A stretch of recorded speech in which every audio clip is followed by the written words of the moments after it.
Pada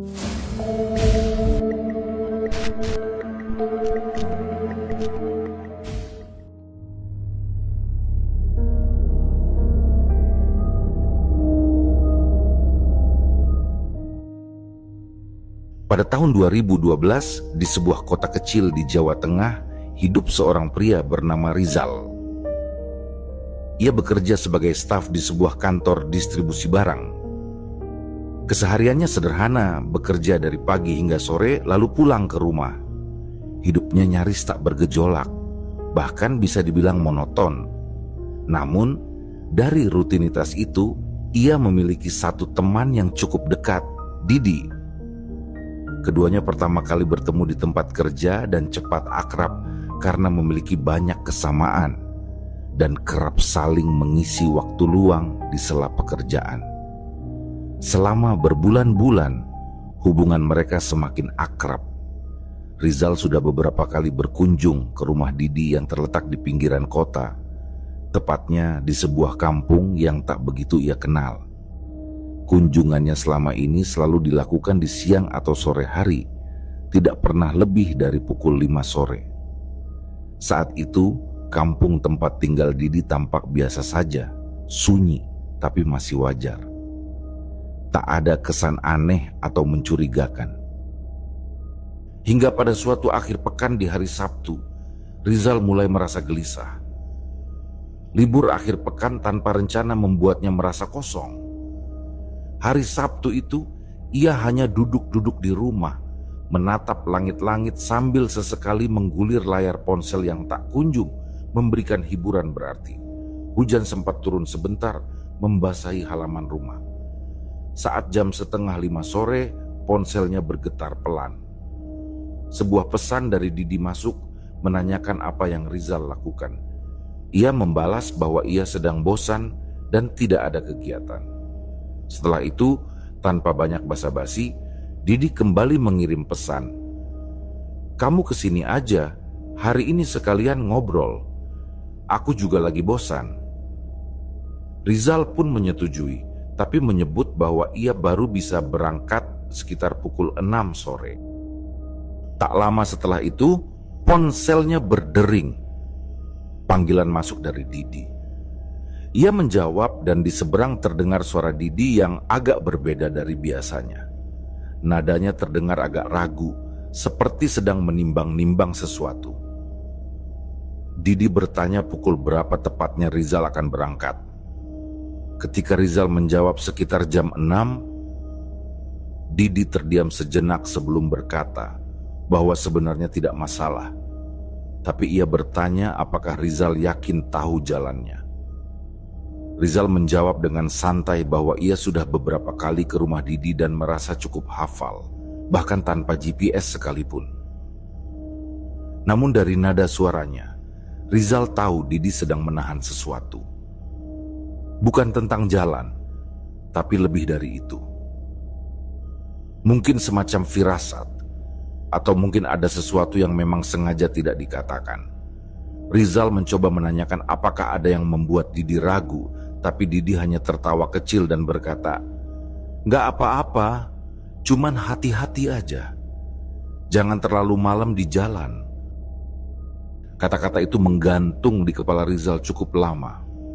Namun, ia mencoba menepis kekhawatiran itu dengan berpikir bahwa mungkin Didi hanya terlalu khawatir karena daerah rumahnya memang agak sepi.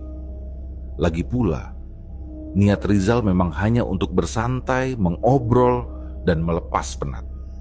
Tidak ada yang perlu ditakutkan. Menjelang pukul 6 malam, Rizal mulai bersiap. Ia mengenakan jaket kulit usang yang sudah menjadi teman setianya di setiap perjalanan malam.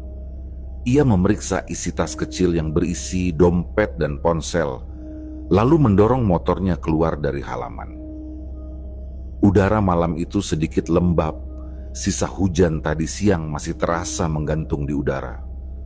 Lampu-lampu jalan sudah menyala, memantulkan cahaya kekuningan di permukaan aspal yang mengkilap.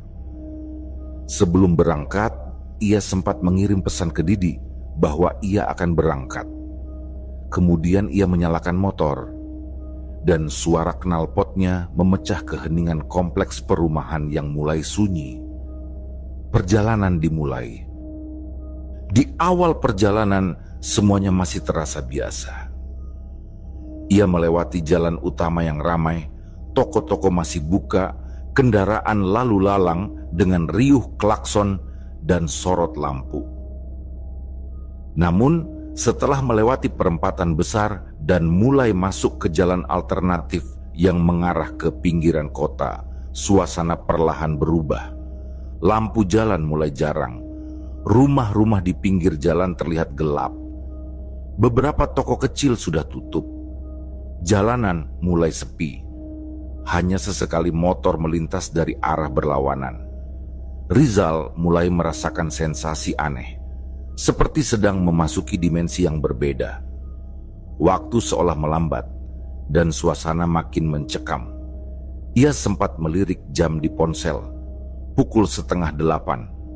Belum terlalu malam, tapi entah mengapa suasananya terasa seperti tengah malam. Ia melaju pelan, memperhatikan rumah-rumah di kanan kiri yang tampak gelap dan tertutup rapat. Beberapa bahkan tampak seperti tidak dihuni. Tidak ada suara dari dalam, tidak ada lampu menyala, tidak ada aktivitas apapun. Keheningan terasa menekan, seperti ada sesuatu yang diam-diam mengawasinya dari balik jendela gelap. Ia mulai merasa tidak nyaman dan tiba-tiba teringat dengan ucapan Didi tadi. Mungkinkah ini yang dimaksud? Mungkinkah ada sesuatu di jalan ini yang membuat Didi ragu? Rizal mencoba menepis pikirannya dan menatap lurus ke depan. Ia yakin masih banyak orang tinggal di kampung ini. Tapi mengapa malam ini begitu sunyi? Di tengah-tengah kecemasan yang mulai merayap, ia melihat cahaya terang di kejauhan. Sebuah gerobak penjual makanan berdiri di tepi jalan. Di sampingnya, ada 2 orang sedang duduk. Ia merasa sedikit lega. Setidaknya, masih ada tanda kehidupan di tempat ini.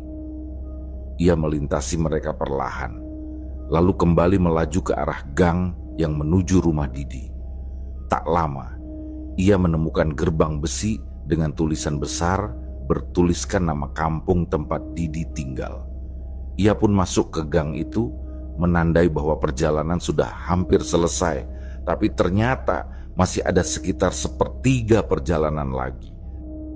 Di awal gang, ia melihat sekelompok anak muda duduk di pinggir jalan, tertawa dan mengobrol.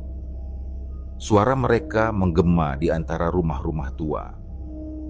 Rizal memperlambat laju motornya, menyapa mereka dengan sopan. Mereka membalas ramah, bahkan ada yang menyuruhnya melaju dengan hati-hati. Ia tersenyum kecil, lalu kembali melaju ke dalam kampung. Namun, semakin jauh ke dalam, suasana kembali berubah.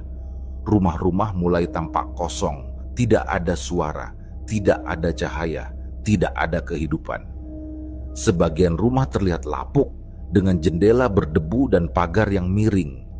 Jalanan kecil itu tampak seperti lorong menuju dunia yang ditinggalkan manusia. Rizal mulai merasa bulu kuduknya berdiri. Ia sempat melaju terus tanpa sadar telah melewati gang kecil yang harusnya ia belokkan. Ia hanya sadar ketika melihat bangunan asing yang tak dikenalnya. Ia berhenti, berpikir sejenak, lalu memutar balik. Setelah kembali ke jalur yang benar, ia menemukan gang sempit yang mengarah ke rumah Didi. Di ujung jalan, di bawah cahaya lampu redup, tampak sosok berdiri. Itu Didi. Ia sedang berdiri di depan rumahnya, melambaikan tangan sambil mengarahkan senter ponselnya ke jalan. Rizal pun mempercepat laju motornya dan berhenti tepat di depan pagar. Didi tersenyum lega. Ia mengatakan bahwa ia sempat menelpon tadi, takut Rizal kesasar. Rizal hanya tertawa kecil, mengakui bahwa ia memang sempat kesasar karena tidak memperhatikan jalan. Setelah parkir motor, ia berjalan ke teras rumah yang bertangga 3 anak itu. Rumah Didi Tampak sederhana, bergaya rumah tua khas desa. Halamannya cukup luas dengan pohon klutuk tumbuh di sisi kanan dan pohon manggis di sisi kiri. Di sudut halaman tampak beberapa pohon yang tidak dikenal Rizal. Udara malam terasa dingin dan suara jangkrik bersahut-sahutan dari kejauhan. Tikar sudah tergelar di teras.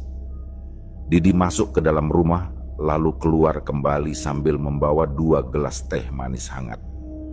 Rizal duduk bersila menatap langit yang tertutup awan tipis. Udara malam di kampung tempat tinggal Didi terasa berbeda. Begitu sunyi hingga suara detak jam tangan pun seolah bisa terdengar. Di teras rumah bercat putih pudar itu, 2 sahabat duduk bersila di atas tikar pandan yang telah digelar sejak sore. Gelas teh manis yang masih mengepulkan uap berada di tangan mereka, menghangatkan sela-sela jemari yang mulai kaku digigit dingin. Pohon jambu klutuk yang tumbuh di sisi kanan halaman sesekali bergoyang pelan tertiup angin malam. Di sisi sebaliknya, batang pohon manggis berdiri membisu seperti penjaga tua yang tak pernah lelah.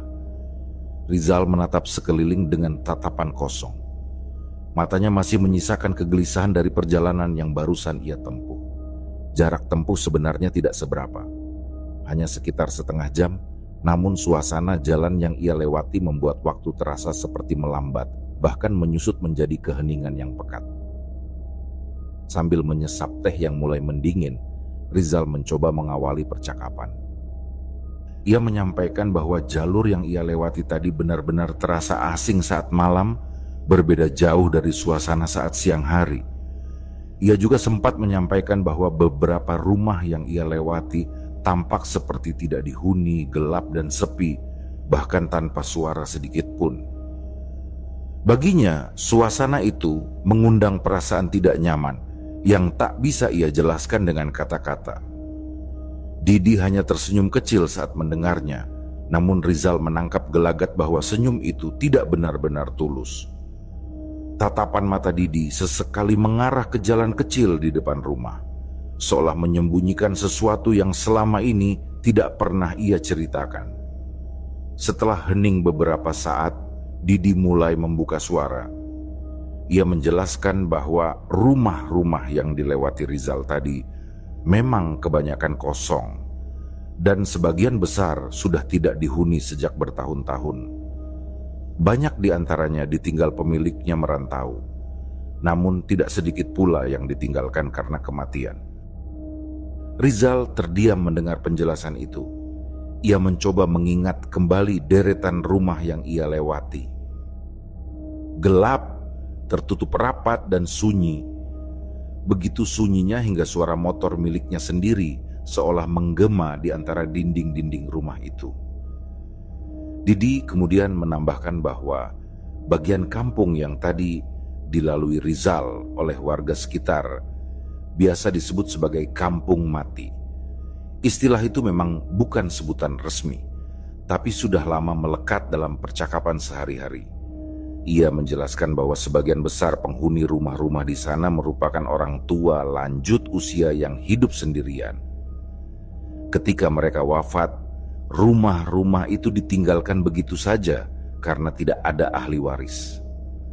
Lama-kelamaan, tempat itu berubah menjadi barisan bangunan tua yang kosong dan nyaris terlupakan. Rizal merasa merinding. Ia tak menyangka bahwa kampung yang tampak biasa di siang hari itu menyimpan cerita yang sedemikian sepi dan muram. Tak heran jika suasana tadi terasa seperti melintasi pemakaman hidup, di mana deretan bangunan hanya menyimpan kenangan orang-orang yang sudah tiada. Didi kembali berbicara, kali ini dengan suara yang lebih pelan dan hati-hati. Ia menyampaikan bahwa kampung tersebut tidak hanya dikenal karena keheningannya, tetapi juga karena cerita-cerita ganjil yang beredar di kalangan warga.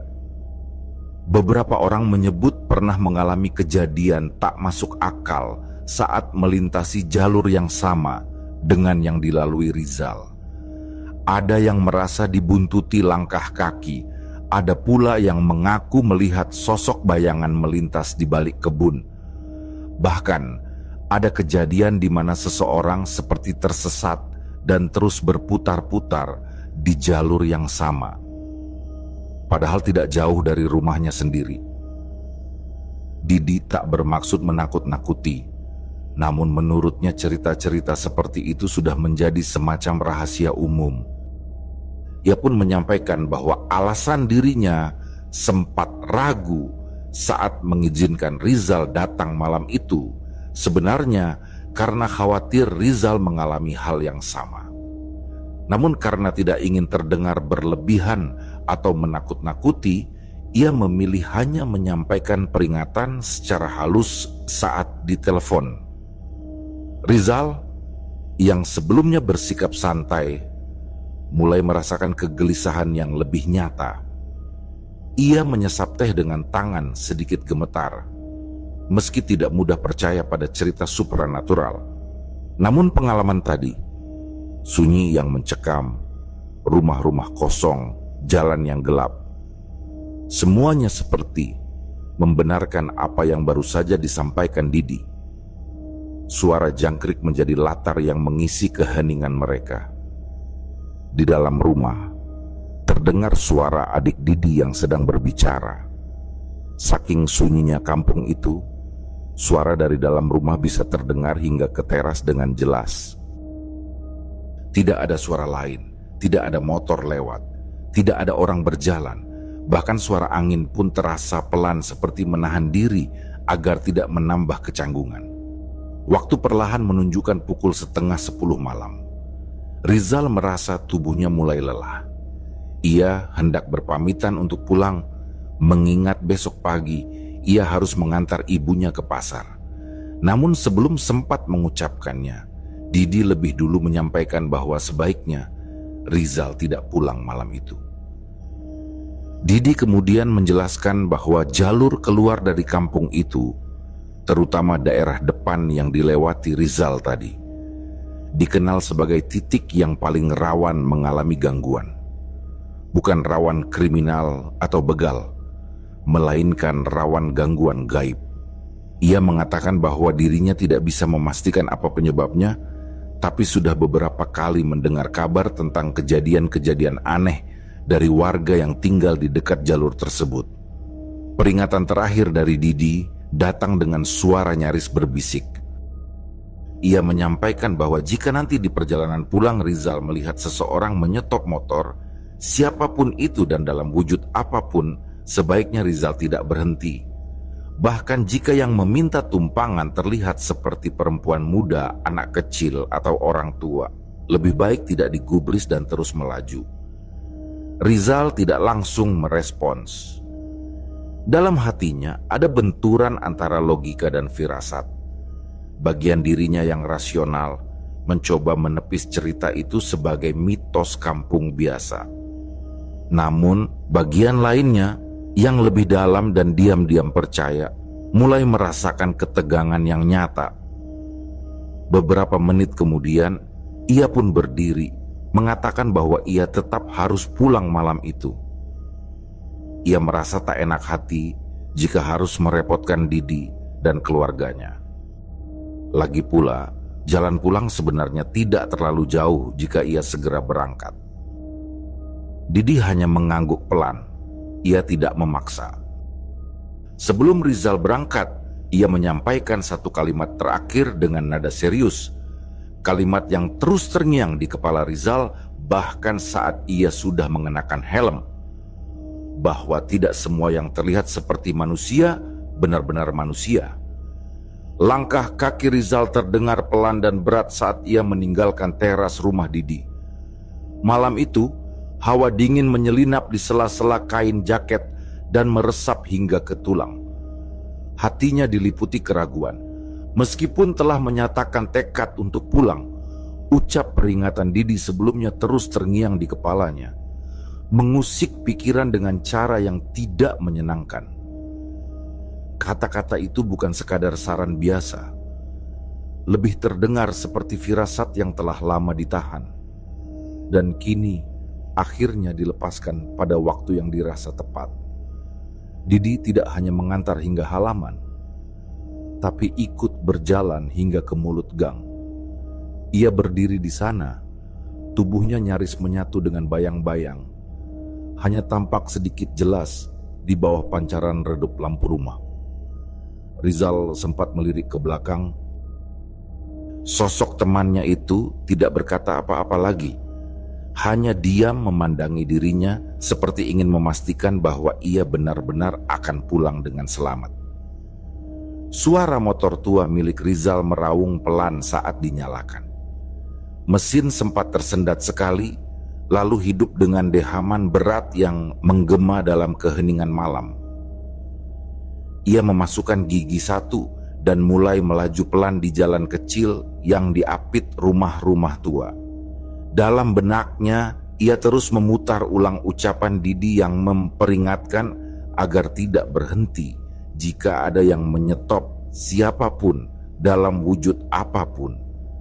Begitu meninggalkan gang, suasana sunyi langsung menyergap dari segala arah. Suara jangkrik yang tadinya samar-samar terdengar kini seperti ditelan ketiadaan. Tak ada suara hewan malam lainnya. Tak ada hembusan angin yang bisa dirasakan. Hanya motor yang berjalan perlahan memantulkan bunyi berderak kecil dari roda yang melintasi kerikil dan retakan aspal. Rumah-rumah yang dilaluinya kembali menampilkan wujudnya yang suram, gelap, diam, dan memudar dalam bayang. Beberapa rumah tampak seperti ditinggalkan selama bertahun-tahun. Pagar besi berkarat, kaca jendela buram oleh debu, dan tanaman liar yang merambat hingga ke dinding. Rizal mulai merasa seperti sedang berjalan di antara makam-makam tak bernisan. Bahkan udara yang dihirupnya pun terasa lebih berat dari biasanya, seperti disaring oleh sesuatu yang tak kasat mata.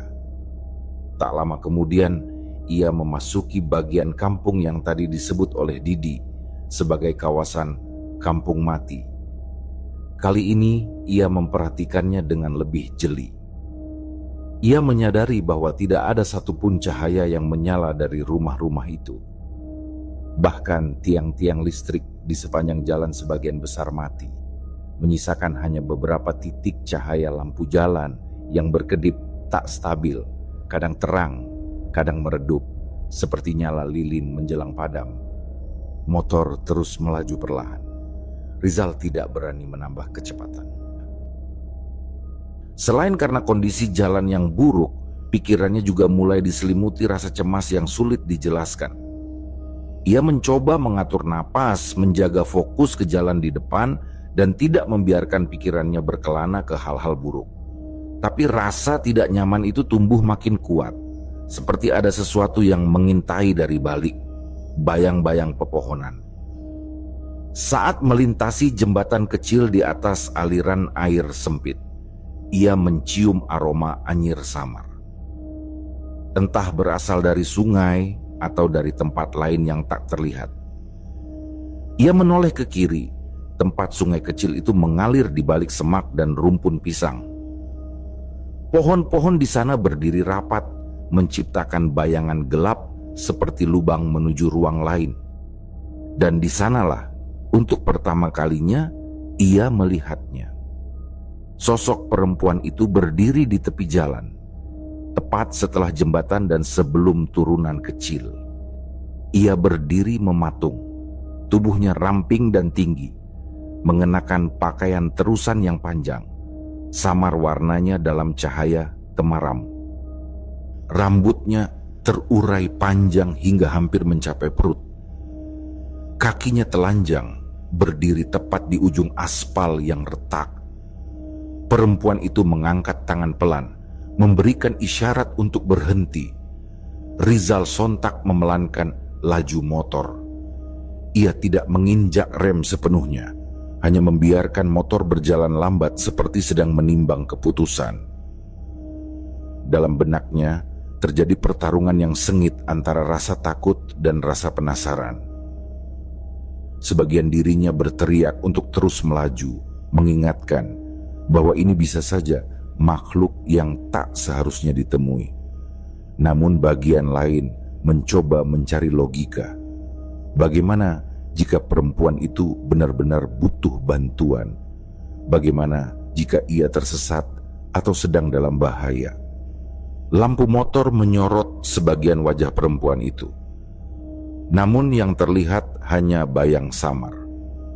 Tidak ada detail jelas di wajahnya. Tak ada mata yang bisa ditatap, tak ada ekspresi yang bisa dibaca. Hanya rambut panjang yang bergelombang tertiup angin dan tubuh yang berdiri diam seperti patung. Tanpa sadar, Rizal menepi. Motornya berhenti perlahan dan pijakan kaki diturunkan. Ia mendengar suara perempuan itu berbicara, lembut dan datar. Suara itu meminta untuk diantar ke ujung jalan besar. Katanya, tidak jauh, hanya beberapa ratus meter. Rizal mengangguk nyaris tanpa sadar. Ia menurunkan pijakan kaki belakang motor dan perempuan itu pun naik tanpa suara. Tidak ada sentuhan, tidak ada beban. Motor Rizal tetap terasa ringan, seolah tidak ada siapapun yang duduk di belakang mereka mulai melaju. Selama beberapa saat, tak ada yang terjadi. Hanya suara mesin motor yang menggerung pelan dan angin malam yang berembus tanpa arah. Namun seiring waktu, Rizal mulai merasakan sesuatu yang aneh. Shock breaker motornya mulai terasa seperti ditekan-tekan dari belakang, membuat tubuh motor bergoyang ke kiri dan kanan dalam ritme tak beraturan. Goyangan itu makin lama makin liar, seperti ada yang sengaja melompat-lompat di jok belakang. Ia melirik ke kaca spion, tidak ada apa-apa. Hanya gelap ketika suara berderit mulai terdengar, seperti kuku panjang yang menggores pelan permukaan jok motor. Rizal tak tahan lagi. Ia memberhentikan motornya di pinggir jalan, menurunkan standar dan turun perlahan. Tubuhnya gemetar. Ia menoleh ke belakang. Apa yang dilihatnya bukan perempuan tadi. Kini, sosok itu telah berubah menjadi makhluk lain. Rambut panjangnya kini menutupi seluruh wajah. Tubuhnya lebih membungkuk dengan punggung yang menonjol dan tangan yang menjulur ke samping dengan kuku-kuku tajam berkilau di bawah sinar bulan. Kakinya bertumpu di atas jok dalam posisi jongkok, dan tubuhnya melompat-lompat sambil mengeluarkan tawa kecil yang melengking. Tawa yang bukan berasal dari tenggorokan manusia. Suara itu bergema di antara kebun pisang, menyerupai tawa cekikikan yang diputar ulang dengan kecepatan tidak wajar. Rizal menjerit tanpa suara. Tubuhnya langsung jatuh bersimpuh, lalu menunduk menutup wajah dengan kedua telapak tangan. Ibu jari menekan telinga, telunjuk menutup mata. Ia tidak ingin melihat, ia tidak ingin mendengar. Ia hanya berharap semua itu segera berlalu. Dalam kegelapan dan keheningan yang ia ciptakan sendiri, waktu terasa berhenti. Tapi suara tawa itu perlahan memudar, dari nyaring menjadi lirih, lalu lenyap tanpa jejak. Ia tetap tak bergerak, tubuhnya gemetar seperti daun kering tertiup angin. Beberapa menit kemudian, ia membuka mata perlahan. Suasana di sekitarnya kembali hening.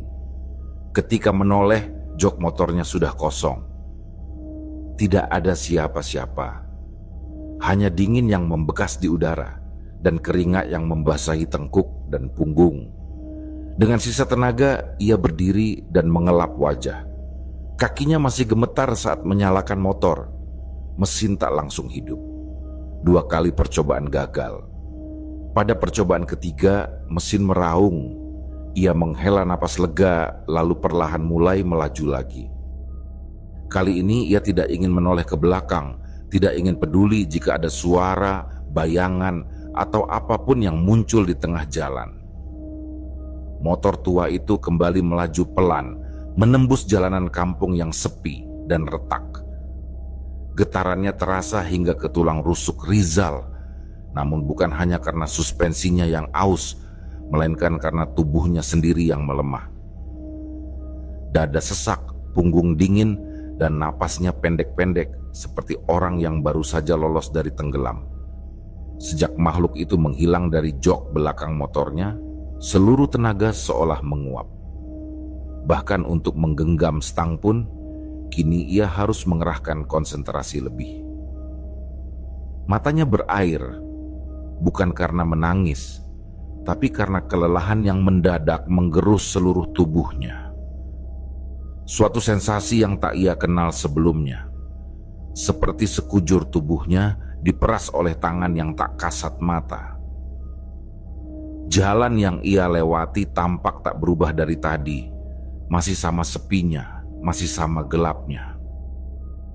Namun kini suasananya terasa berbeda. Ada semacam tekanan dari arah belakang, seperti sesuatu yang tak terlihat masih mengawasinya, mengikuti tiap gerakannya tanpa suara. Rizal tidak berani menoleh, tidak pula menatap spion. Ia memilih menatap jalan di depannya, lurus dan fokus, meski pandangannya kadang kabur oleh embun yang mengendap di kelopak mata. Beberapa saat setelah meninggalkan lokasi sosok gaib itu, motor Rizal kembali berguncang pelan. Goyangannya tak beraturan. Shock breaker belakang berderit pelan setiap kali ia melintasi jalan berlubang. Suara itu, entah mengapa, terdengar lebih nyaring daripada sebelumnya. Ia mencoba meyakinkan diri bahwa gangguan itu hanya ilusi. Tapi semakin ia mengabaikan, semakin nyata rasanya. Bahkan pada satu titik, motor terasa seperti ditahan sesuatu dari belakang. Tarikannya berat, tidak seperti biasanya. Rizal sempat berpikir untuk berhenti, namun bayangan sosok tadi segera menghapus keinginan itu. Ia memilih bertahan, meski seluruh tubuhnya menggigil tak terkendali. Angin malam menyelusup ke dalam jaketnya, membawa aroma basah dari tanah yang lembab. Ketika ia kembali melewati jembatan kecil dan kebun pisang di sebelah kiri jalan, tubuhnya menegang. Itu adalah tempat awal ia bertemu dengan makhluk tadi. Sekarang, tempat itu hanya gelap dan diam. Tidak ada sosok berdiri di sana. Tidak ada lambaian tangan atau suara lembut yang meminta tumpangan. Namun diamnya tempat itu justru lebih menyeramkan. Suara dedaunan bergesek di antara batang pisang terdengar seperti bisikan lirih yang dibisikkan langsung ke telinganya. Ia menelan ludah. Dada terasa berat.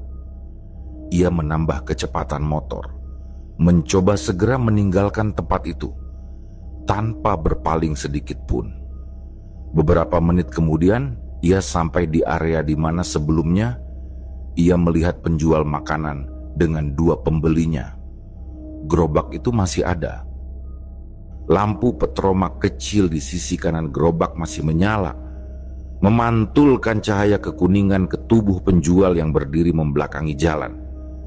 Yang lebih membuat jantung Rizal berdetak lebih kencang adalah kedua pembeli itu masih berada di tempat yang sama, dalam posisi yang nyaris tidak berubah dari beberapa jam lalu. Salah satu dari mereka adalah perempuan berkerudung hitam yang duduk membelakangi jalan. Posisi tubuhnya masih persis seperti tadi, tidak bergerak, tidak bergeser, tidak tampak berbicara. Rizal hanya menatap sekilas, cukup untuk memastikan apa yang dilihatnya memang tidak wajar. Ia tidak menoleh lebih jauh, tidak ingin tahu lebih dalam. Ia hanya tahu bahwa itu bukan sesuatu yang harus disentuh oleh logika manusia. Ia mempercepat laju motor tak lama kemudian. Lampu-lampu jalan mulai terlihat lebih jelas. Suasana berubah perlahan. Rumah-rumah mulai muncul kembali, meski belum semua menyala. Jalan aspal pun terasa lebih rata. Motor tua itu kini seperti melaju di dunia lain, dunia yang lebih nyata, lebih akrab, lebih manusiawi. Ketika akhirnya ia keluar dari batas kampung dan memasuki jalur antar perumahan menuju rumahnya, Rizal merasa sedikit lega. Tapi rasa lega itu belum mampu mengusir semua yang ia alami barusan. Sesuatu masih menempel di pikirannya. Sesuatu yang membuat tengkuknya tetap dingin. Seolah ada tatapan yang belum berhenti mengikutinya. Sekitar 15 menit kemudian, ia sampai di rumah. Halaman depan gelap, hanya disinari cahaya lampu teras yang kekuningan. Ia memarkirkan motor tepat di bawah cahaya itu, lalu turun dengan langkah goyah. Kakinya seperti kehilangan tenaga, dan perutnya terasa kosong seperti sudah berhari-hari tidak makan. Ia mematung sebentar, lalu menoleh ke jok motor bagian belakang. Di sana, tampak jelas noda cairan berwarna kekuningan. Bekasnya lengket, tampak mengkilap di bawah cahaya lampu. Rizal menatapnya beberapa saat sebelum akhirnya mendekat. Begitu ia mencium baunya, ia langsung mundur selangkah dengan wajah meringis. Bau itu busuk, tajam, seperti campuran nanah dan getah busuk. Dengan tergesa ia masuk ke belakang rumah dan mengambil selang. Ia menyemprotkan air ke jok motor sambil terus-menerus membaca doa. Suaranya lirih, tapi putus-putus karena gemetar. Ia menyiram berkali-kali, memastikan tidak ada jejak cairan yang tersisa, lalu membersihkannya dengan kain lap tua yang disimpan di sudut gudang. Selesai mencuci, ia berdiri lama di depan motornya. Masih dengan napas tak teratur, masih dengan kepala yang berat.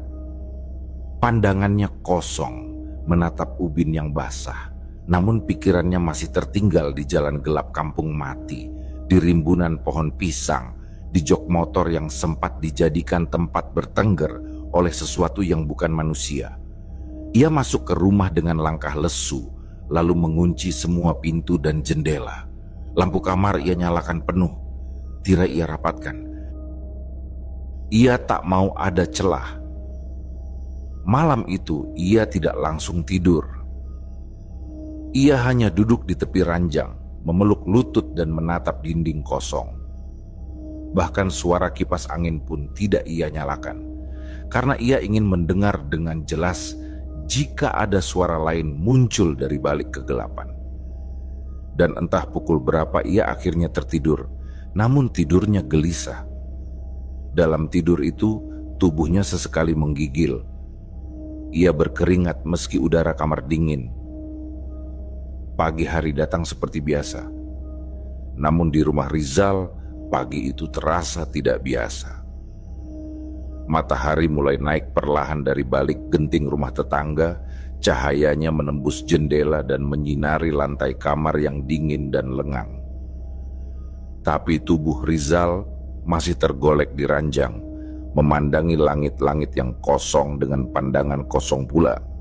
Semalam, ia memang berhasil memejamkan mata, tapi bukan dalam tidur yang tenang. Setiap kali ia tertidur, tubuhnya bergidik sendiri, seolah ada hembusan angin asing yang menyusup ke dalam mimpinya. Dalam bayangan itu, ia selalu kembali berada di jalan yang sama, melihat pohon pisang yang bergoyang pelan dan mendengar suara cekikikan yang entah dari mana datangnya. Ketika akhirnya ia bangun, tubuhnya terasa berat. Tenggorokannya kering, sendi-sendinya seperti remuk. Meski tidak demam, tapi semua rasa di tubuhnya menyerupai gejala orang yang sedang sakit. Ia mengusap wajah dengan tangan gemetar, lalu perlahan bangkit dan berjalan ke depan rumah. Motor tuanya masih terparkir di teras. Joknya kering, tapi Rizal masih bisa membayangkan dengan jelas bentuk cairan kekuningan yang semalam menempel di sana. Bau amis dan busuknya pun seakan belum benar-benar hilang dari ingatannya. Ia berdiri cukup lama di sana, hanya memandangi motornya dalam diam, seolah benda itu masih menyimpan energi dari sesuatu yang tak kasat mata. Setelah menyeduh kopi instan seadanya, ia duduk di kursi plastik dekat pintu. Uap dari gelas tidak banyak membantu. Dada masih sesak, pikiran berkabut. Hari Minggu itu ia hanya beristirahat di rumah. Esok paginya ia tiba di tempat kerja. Langkahnya pelan, tidak bersemangat. Beberapa rekan menyapanya, tapi hanya ia balas dengan senyum singkat. Wajahnya pucat, matanya sembab, dan tubuhnya tampak lunglai. Tidak butuh waktu lama sampai Didi memperhatikannya. Didi menghampiri, lalu bertanya dengan nada hati-hati bagaimana perjalanan pulang semalam. Rizal tak langsung menjawab. Ia hanya menatap temannya itu sejenak, lalu memberi isyarat untuk bicara di tempat yang lebih tenang. Mereka pun berjalan menjauh dari keramaian kantor, mencari sudut sepi di belakang gudang tempat biasa pegawai bersantai atau merokok. Di tempat itu, Rizal mulai membuka cerita. Suaranya pelan dan berat. Ia menceritakan semua yang ia alami sejak meninggalkan rumah Didi. Bagaimana jalan kampung itu terasa berubah menjadi lorong sunyi yang asing. Bagaimana tubuhnya mulai melemah saat memasuki bagian kampung mati. Dan bagaimana akhirnya ia bertemu dengan sosok perempuan misterius yang berdiri di dekat rimbunan pohon pisang.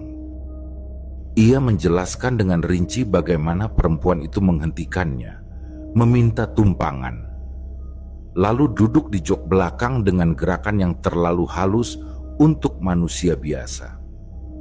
Ia juga mengisahkan perubahan wujud perempuan itu menjadi sosok menyeramkan yang tertawa sambil melompat-lompat di atas jok.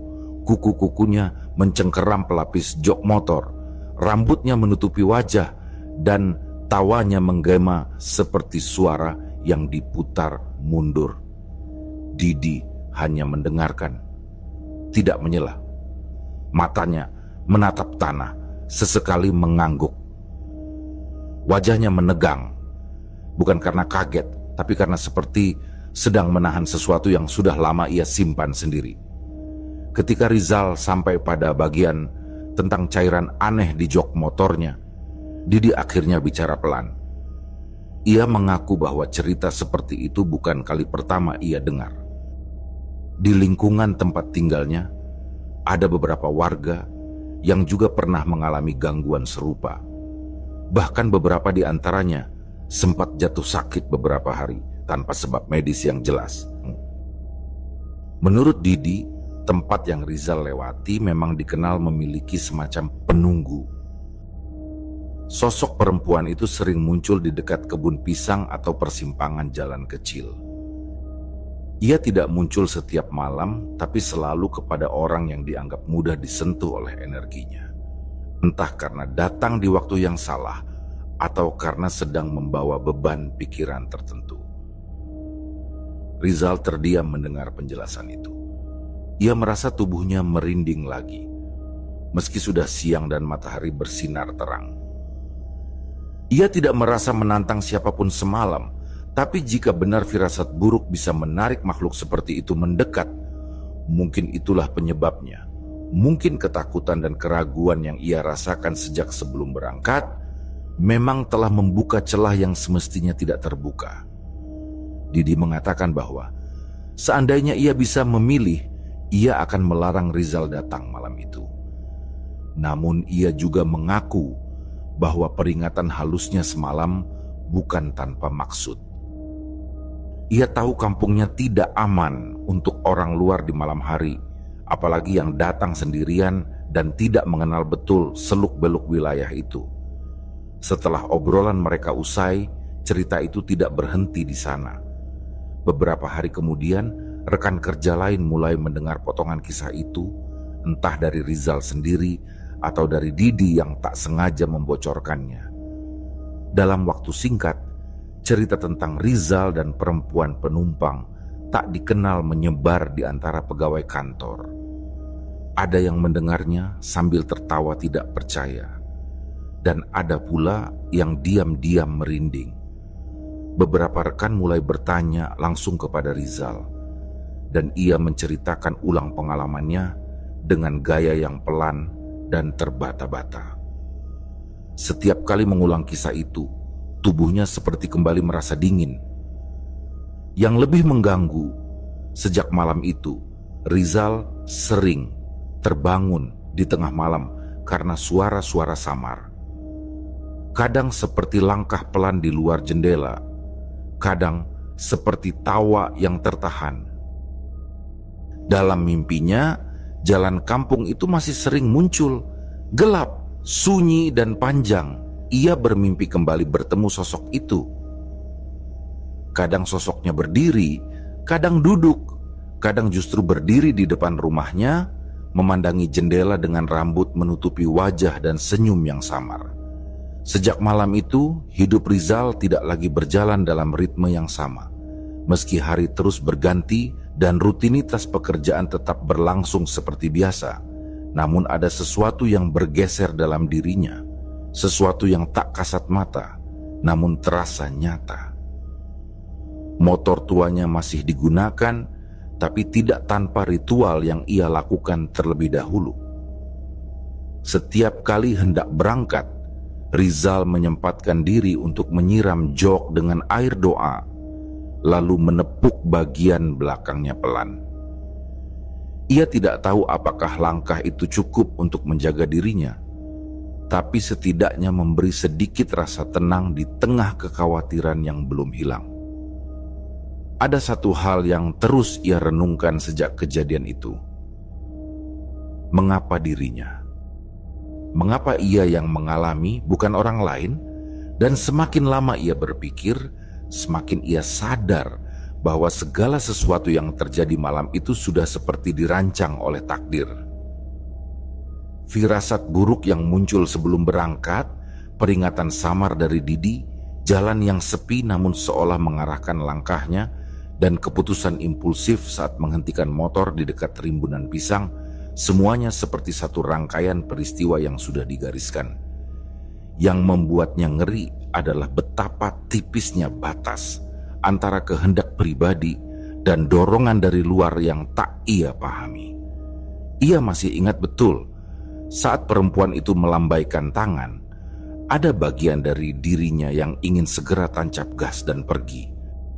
Namun entah mengapa, jari-jarinya justru menarik tuas rem, menghentikan motor dan membiarkan perempuan itu naik ke jok belakang. Seolah ada yang menuntunnya melakukan hal itu. Bukan karena kasihan, bukan karena logika, tapi seperti bisikan halus yang membelokkan keputusan. Sejak kejadian itu, Rizal mulai rajin datang ke pengajian dan mendekatkan diri kepada hal-hal yang menenangkan batin. Ia mencari ketenangan lewat ayat-ayat doa, memperkuat kembali apa yang dulu ia pelajari tapi tak pernah benar-benar ia resapi. Ia juga mulai menyadari pentingnya menjaga pikiran tetap bersih, karena ia percaya yang kotor mudah ditarik oleh yang tak terlihat.